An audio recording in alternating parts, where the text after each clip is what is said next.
Why is it that some entrepreneurs can show up week after week and create valuable content effortlessly, and it just feels like they have some sort of mindset, some sort of creator mindset that makes them effortlessly create content and put stuff out in the world?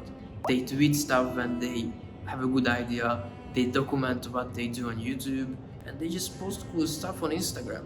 The problem, I never had this. While everyone else was talking about the fact that if you just document stuff and you share stuff, you can practically build a personal brand effortlessly. I personally never could get myself to that.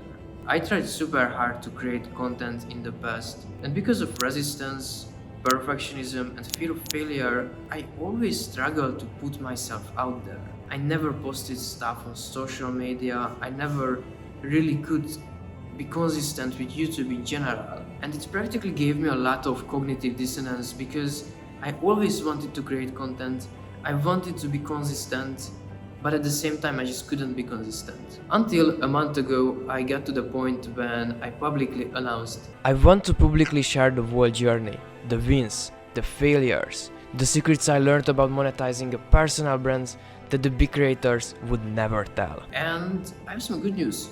I was actually able to put myself out there and consistently publish content, and I just decided that I kinda want to share this because I personally know the value of content, and for me it sucked a lot when I knew that I wanted to make something, and at the same time I just was afraid so much of others' judgment that I ended up not creating anything. And for some context, if in the past you came up to me and said that you can wave a magic wand and I will suddenly become consistent with content, I no joke would take that deal and would give you all of my money I have. I'm not joking, I would actually take that deal because content is so important for me. And in the last month, I got to the point when I'm able to show up consistently, I'm coming up with ideas all the time, I'm seeing content across stuff, and the whole process feels much easier and much more effortless. And I learned 3 lessons in the last 1 month that I wanted to share with you guys because I know that probably there are people out there who are struggling with content too, who know the power of social media, but the idea of putting yourself out there still makes you feel very vulnerable. Number 1 thing, the main thing. This is a huge, hard to swallow pill for most of you guys, I believe. But I believe that we can be only obsessed with one thing. And you can either build your business or you can either market your business. If you will try to do both things at the same time, it won't really work out. So ask yourself the simple question. In your business, what's your main problem right now? Is it lead generation or is it service delivery? If your main thing is currently lead generation, then focus on marketing, which is create content, which is make that the main thing. If it's service delivery and you struggle to deliver service to your clients, then focus on that one. To give you an example, in the past, I was running an editing business. And for me, it was super easy to close clients, to deliver amazing results. The biggest downside was I had hard time finding new clients. On the other end, I was running a cold email business a while back, and practically it was super easy to get leads, and our calendar was full of leads, and I was even closing the deals. However, I couldn't deliver results to these guys, so they left. Also, another question you should ask yourself is, would you make more money right now if you would sign a new client, or if you would deliver a much better experience to your current clients? And that could also help you decide which one to focus on. I'm personally currently focusing on marketing. Because my service delivery is already on point, I really just have to get better at letting people know about my services. And this is currently what's the main thing on my mind. So it's very easy to come up with ideas because that's the main thing that's on my mind. I always see content in everything, I always come up with ideas, and this is the first thing I do every single morning because this is currently the main thing I'm obsessed about. Number 2, the habit of creation. This is an interesting one because even if I look back at my YouTube channel or my Instagram, an interesting pattern I found is if I stop posting for a while, let's say on my YouTube for a year, or when I had no pictures on my Instagram, posting the first picture was extremely hard. And when I thought about why, I realized that it's because if, let's say, I post only one picture on my Instagram and that's the only picture and never posting anything else, then I will be perceived and my value will be connected to just that one piece. So if that one picture sucked, then I felt like that was a reflection of my self-worth. And because I was posting so little on YouTube and on other social media platforms, every piece of content I put out felt like it had this big emphasis on it. So the fear of that one piece not performing was something I was genuinely afraid of. Because it's like I made this one big bet, and if this one big bet flopped, then I'm pretty fucked. But if I make a lot of small bets, then it doesn't suck as much if one flops. Also, to add to this, when you first put out a piece of content, there will be a lot of resistance, but the more you do it, and this is so simple advice, I know, but it's like after the first piece of content, second, third, it's generally will become so easy. The first piece is super hard, but it becomes exponentially easier with each piece. And same with creation. If you only create once a week, once a month, once in a while, it will be super hard to show up and put yourself out there. However, if you get into the habit of creation, and if you show up every single day, every morning you work on a YouTube script, every day you put some work into the next YouTube video, it will be very effortless to create content because it is just something you do every single day and it becomes a habit and a part of your identity. Third one, which was the biggest thing for me right now, and this is what helped me this month the most.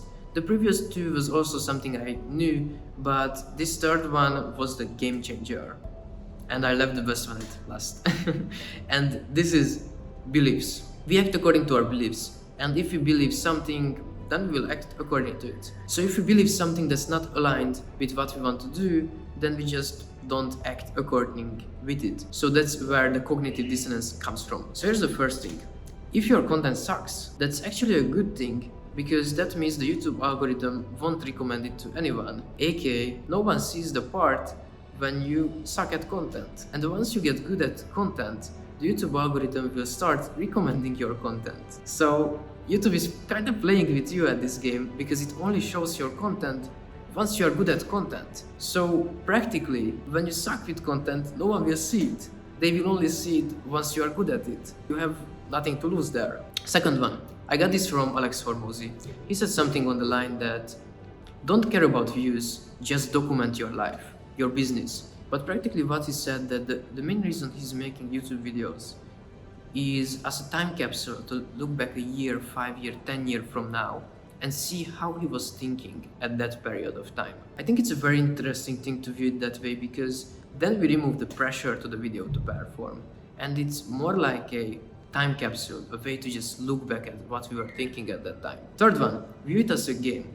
I don't know if any of you guys heard about the Super Mario effect. It practically states that when it comes to video games and let's say we fail in a game, we don't just quit and say, oh, I'm not good at it, I'm such a failure, I shouldn't even do this. We are like, oh, okay, I shouldn't jump there, I shouldn't do that, let me try again, let me try again. When we fail in a video game, we look at it in a way that like, we get this extra motivation to do better next time. And we don't have our self-worth connected to if we fail in a video game or not. However, in real life, when we fail, we sometimes view it as like that's a reflection of our self-worth. If I failed a video, if the video didn't perform, that means I'm not good enough. So it's very easily can become a self-worth problem and an ego problem. So rather view failure as a learning opportunity instead of a worth of your value. Okay, this last one is my favorite one, which is reframe views. Let's say your video gets 25 views, which pretty much sucks, you know, when you only get 25 views, not 1,000, not 10,000, not 100,000.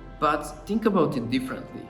Imagine the room you are sitting right now. Yes, even the room I'm sitting right now. Imagine you have 25 people in that room right now. And all 25 are currently looking at you and watching you present something. If I right now imagine 25 people, I'm like, would be probably shy to record this.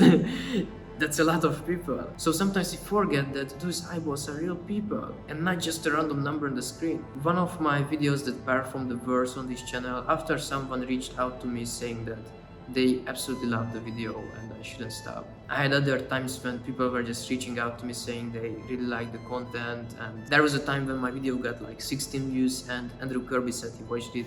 And it really makes me realize that those are real people behind the screen. It's not just a number. Even if just 10 people watches your video, that could be 10 of your ideal customer avatar, which are all ready to buy. No, that number doesn't feel that little, right? Okay, the ones I shared were more like logical arguments, and that's their point. However, I want to share my real secrets, which is beliefs I developed in the last 1 month that genuinely helped me change my behavior. And I just want to read this out to you loud and yeah, just share them with you. I honestly got the idea first from Charlie Morgan, who talked about the fact that you should write out your beliefs about a domain. You should flip those beliefs and then visualize the opposite of those beliefs. So if you believe, let's say, I suck at content, then you flip it that I'm good at content, and then you visualize yourself being good at content. Let's say you visualize you talking to the camera, or you're holding a microphone, or I'm talking in a studio or something. So yeah, let me read them out to you. Making a bad video never affects my self-worth. Instead, I try it again like if it would be a video game, with no downsides. I always press publish. If a video flops, it's the opportunity to learn a lot. Staying consistent comes effortlessly for me. I build tremendous momentum every week. Every video is a learning experience, not a measure of my worth. I can easily find time for creating content. This makes me feel extremely free. Every moment I spend creating YouTube videos builds my skills and brings me closer to my goals. YouTube is easy. My videos don't need to be perfect. I'm extremely charismatic and great at communication. My unique insights and experiences offer tremendous value to my audience. YouTube is so simple. The YouTube space has no competition. My content stands out like a purple cow. I prioritize my channel valuable client work. No matter if I'm fever or tired, I still work. This makes me feel determined and powerful. So you can probably see how I believe the opposite of this. For example, YouTube is so simple. I used to believe that YouTube is so complex. My videos doesn't need to be perfect. I believe that my videos have to be perfect. My unique insight and experience offer tremendous value to my audience. I believed I have no value to offer to my audience. And once I flipped this, I slowly started to believe them and I started to act according to them. Okay, so let me summarize it.